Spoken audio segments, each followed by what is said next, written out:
Install Android 9.0 Pie on Xiaomi Mi 90 via Resurrection Remix.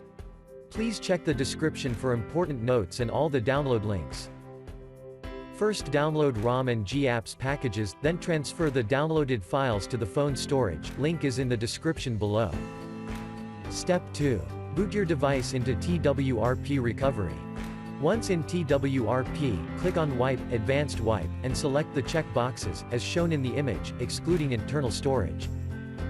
Step 4. Swipe the button to wipe the device.